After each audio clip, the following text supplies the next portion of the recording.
Halo semuanya, selamat datang di konten kreator Pandaan, di podcast khusus pembahasan mengenai kaula muda yang ada di Pandaan. Sebenarnya nggak secara spesifik, kita akan membahas mengenai kebiasaan-kebiasaan tertentu orang-orang atau pemuda-pemuda atau remaja di Pandaan. Tapi kali ini kita akan membahas hal yang mungkin udah sering terjadi di mana-mana, tapi ini cukup terkenal di daerah kita di Pandaan ini.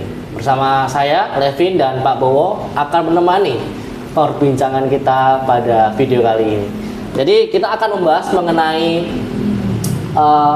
hal yang marak, yaitu kayaknya trek-trekan yang sering terjadi setiap malam di daerah Pandaan, khususnya di arah Cianjur ya Pak Bowo ya. Betul ya. Di arah Cianjur.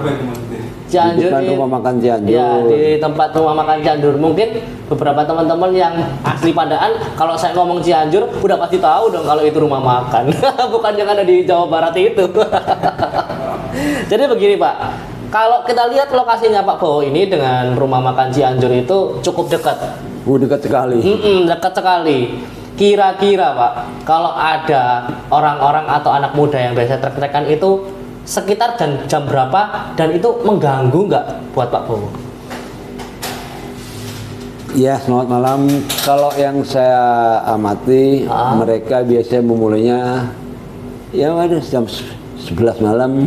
11 malam sampai bisa jam 1, jam 2 ya. Okay. Kalau dibilang terganggu relatif. Karena saya tidak pernah merasa terganggu. Saya pribadi ya, tidak merasa terganggu. Alasannya kenapa kok nggak terganggu? Padahal kalau bisa dilihat oleh masyarakat umum, apalagi kalau mungkin ada orang tua yang sakit gigi, mungkin itu terganggu Pak, gitu loh maksudnya. Kenapa saya bilang tidak terganggu? Karena mereka melakukannya bukan di lingkungan saya. Waduh. Jalan raya, bagi saya itu punya umum. Oke. Kecuali dia main di depan rumah saya terganggu. Berarti karena di jalan umum dan bukan di jalan daerahnya Pak Bowo, itu bukan masalah ya Pak ya? Bagi saya. Bagi Pak Bowo secara pribadi tidak masalah. Tapi Pak Bowo ngerti kan kalau trek-trekan di jalan raya itu adalah perbuatan yang ilegal. Harusnya kan di sirkuit, kalau bisa di tempat yang tidak digunakan sebagai tempat umum gitu maksudnya. Itu kan semua orang bisa pakai, tapi kalau membahayakan orang lain itu kan yang menjadi tanda kutip bahaya. Nah, masalahnya jelas kan? Ya. Mas Kevin bilang harusnya di sirkuit. Iya. Ya kan? Lah kenapa kok tidak disediakan sirkuit buat mereka? Oh begitu. Berarti maksudnya karena ketidaktersediaannya sirkuit ada di Pandaan dan tidak difasilitasi oleh pemerintahan di Pandaan, menjadi membuat mereka ini orang-orang yang suka trek-trekan menyalurkan hobinya jadi liar ya Pak ya. Wah. Mereka kan punya hobi, ya namanya juga anak muda, ingin membuktikan ini loh saya. Mungkin masih gayanya ya Pak ya. Ya, mereka ingin mencari jati diri. Pengakuan. Ya. Dan saya yakin pada siklus tertentu mereka juga akan meninggalkan hal ini. Sama waktu saya masih muda juga, dulu mungkin zaman saya ya kan, saya senang mungkin lah senang mancing katakan kan, ya kan. Cuma kalau mancing ada sarananya, hanya tidak liar karena menemukan jalan raya, itu kan mereka anggap liar kan. Berarti solusinya ada jelas Pak ya? Jelas. Tahun 1990-an ya, saya masih bekerja di Surabaya. Itu pun sudah ada model kayak gini, dan saya sering menyaksikan di SCTV. Di Surabaya di ini. Bukan sinetron itu Pak? Loh, di depan SCTV. Oh, di depan ini. Di Kertajaya. Oke. Iya. Loh, kalau saya ngeliat ini nggak ngeri saya Mas. Biasa, karena mereka lari balapannya satu arah. Iya. Loh, dulu zaman saya muda, ini botol. Ya. Pengendara dari sini. Oke. Satu, pengendara udah dari sini. Balapan ngambil botol. Balapan sambil apa Pak? Ngambil botol. Wow. Apa darah gini? Lebih bahaya mana dengan zaman saya? Oh begitu ya Pak ya. Tapi zaman sekarang nggak seperti itu dari yang Pak Bowo lihat. Enggak, karena ini. Cuma ini ya. Barengan kan? Iya, cepat-cepatan. Dan mereka kan berusaha menghindari ini. Kalau ini nggak bisa dihindari. Iya sih. Ya pas ini, truk. Berarti lebih ekstrim dulu Jadi ya. ekstrim dulu. Dan saya ngelami adiknya teman saya waktu saya nonton meninggal di saat itu juga. Habis Nonton. Waktu nonton, Pak. Waktu nonton. malam-malam pulang kerja, saya dibilang teman saya di Surabaya, Mas, cok mulai. Apa? Adikku mudun nanti malam. Oke, saya nginep di Surabaya. Iya. Maksudnya pas Pak Bo nonton kejadian itu. Karena lo teman adik teman saya dan kejadian meninggal saat itu, habis mukanya. Separah itu berarti waktu dulu ya Pak ya. Saya juga seneng Mas. Saya juga pernah ngerasain punya sepeda motor kayak Ninja, kayak Minerva itu loh. Iya, Pak. Kan dia kayak Ninja. Iya. Dan saya bisa menikmati itu. Tapi nggak jadi pelaku ya Pak ya. Cuma nonton aja atau Enggak, ya. nonton aja ya. Penggemar nonton dong. Penggemar. Jadi penonton. Mungkin sampai sekarang pun suka nonton ya Pak kalau ada anak-anak di sini gitu. Iya. Wow. Kalau breng-breng saya keluar. Udah mulai Mas. Keluar itu nunggu apa Pak? Nunggu ada yang jatuh atau nunggu memang balapan aja gitu. Saya membayangkan masa muda saya.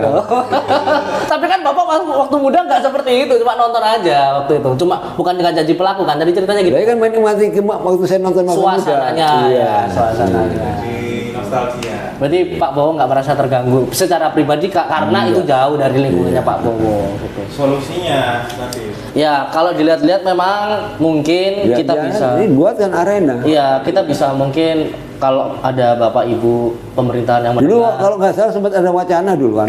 ada Mau mereka mau di apa? Di Surabaya dulu kan. Mau dikelompokkan, malah kalau nggak salah dulu wacananya siapa yang mau terjun ke arena artinya harus punya sarana dengan sepatu Iya, ini. Mau dipinjemi malah maksudnya dulu. itu difasilitasi gitu Pak. Dulu memang sudah orang-orang. pernah ada wacana itu. Jadi panitia menyiapkan hotel ini saya mau turun pakai ini, macam saya sewa ini. Terus apa yang menghalangi itu kok tidak keberlanjutan? Wah sampai itu nggak sekarang? tahu. Kurang tahu ya Pak ya kalau itu ya. Ya, mungkin dari segi apa bisnisnya nggak menguntungkan mungkin. Iya. Di sini udah lama ya Pak ya kalau truk gerakannya. Iya. Kalau ingat tahun berapa? Iya, tahun 2000-an sudah ada. Berarti sudah bertemu. Dulu di Buceng. Wujud bawah. Iya. Oh, udah salah. Alasan di sini mungkin karena memang treknya panjang, Pak. Treknya panjang, lurus, jalannya enak. Sampai lampu merah sini kan, Pak? Nggak, depan Cianjur. Sampai jembatan. Jembatan oh, Jadi kan jetak itu apa? Pecuk itu. Dan pernah tanya-tanya. Ini taruhannya berapa? Oh, taruhan. Taruhan, Mas. Oh. Dan lucunya lagi, yang taruhan apa? Urunan. Iya, Urunan. ada kubunya kayak Iya, mungkin ada grup-grupnya lah ya. Ya Pak, Mas siapa ini ayo urunan 1000-an, oh 3.000 ayo jangan 3.000. 3.000, 3 juta. Ya. maksudnya. Oh, ilustrasi. Iya ilustrasinya kan nanti dibagi. Pernah ikutan nggak Pak? Hah? Pernah ikutan gitu? Kalau masih muda iya. Oh, ya, saya kira cuma mungkin iseng-iseng gitu kan. Ya jujur lah, saya menikmati masa muda saya dari saya ini mudah bergaul dengan semua orang. Iya, benar sih kelihatan. Itu. Kan? Jadi yang positif saya ambil, yang negatif buat pelajaran bahwa oh ternyata begini. Oke, siap. Jadi kesimpulannya untuk mungkin teman-teman semuanya yang masih trek-trekan di daerah Cianjur, ya sebaiknya bisa didiskusikan dulu mungkin dengan pihak-pihak terkait. Siapa tahu pihak pemerintahan yang mungkin ada di Pandan bisa memfasilitasi gitu loh. Jadi juga tidak membahayakan kalian, juga tidak membahayakan rakyat sekitar gitu loh. Masyarakat sekitar mungkin yang lagi berkendara di jalan raya gitu juga tidak terganggu ya Pak Bowo, seperti itu. Betul. Lebih diperhatikan saja. Oke, mungkin begitu aja pembahasan kita singkat mengenai truk-trukan yang ada di Pandaan. Semoga lebih terbuka dan lebih mengetahui informasi-informasi mengenai hal-hal basic seperti ini. Oke? Teruskan, kembangkan kreativitasmu. Oh, gitu. Ya, banggalah jadi anak muda. Iya, siap. Asalkan taat pada peraturan. Thank you, goodbye.